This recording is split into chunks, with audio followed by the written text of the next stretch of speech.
out there is a woman born to play this role. A woman who will journey into the heart of the unknown.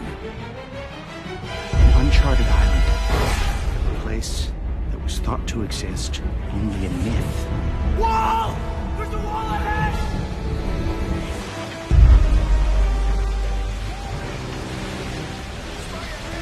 Look at this place, Jack! Hey, Jack. You gave us a fright.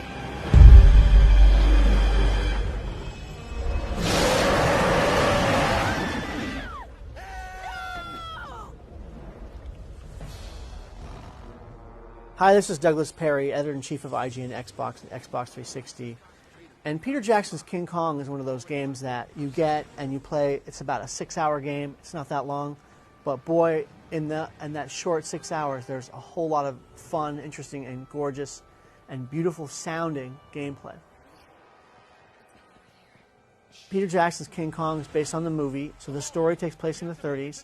It follows a director and his crew that go to Skull Island, this off-the-map island that has not been affected by time, so there are dinosaurs and giant gorillas and all sorts of crazy insects on the island, and it's a perfect place for a video game to take place and a movie.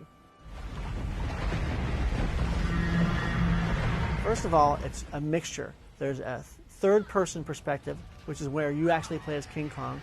That's only about 20-25% of the game. The rest is in first-person mode. There's no HUD, so you don't have a reticule. There's no indicator, there's no measurement or meter that shows you how many bullets you have or your health or anything like that.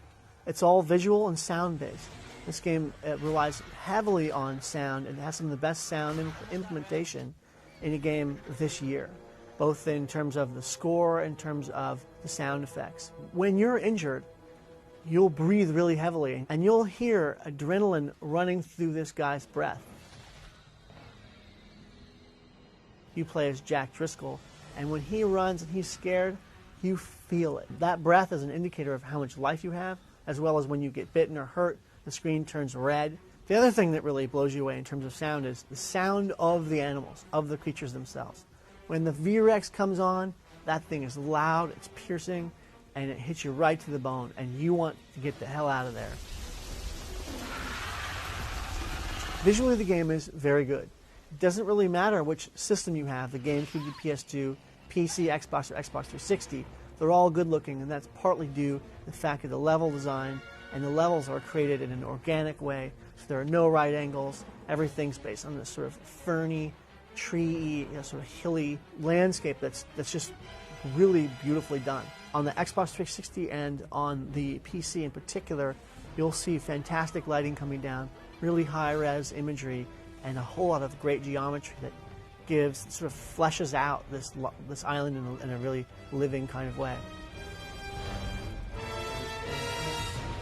The first-person shooter stuff is more like an adventure.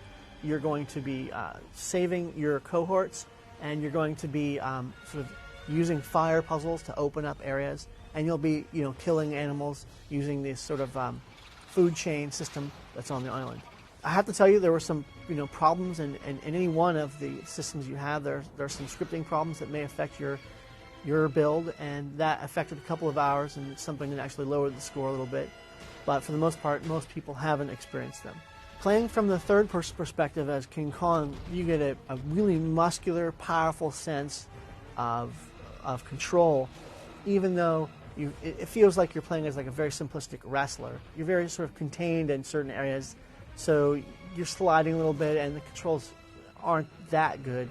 And it's simple, you're King Kong. You basically, break the backs of V-Rexes and snap their jaws and throw little dinosaurs off a cliff.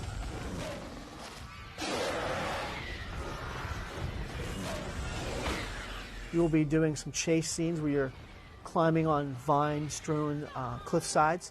And later on, in a very short New York part, you'll be climbing buildings. In the end, I think King Kong is a short, spectacular game. It's beautiful. It has some of the best sound in the game. We scored it an 8.0, and we really recommend you looking into this, if not buying it.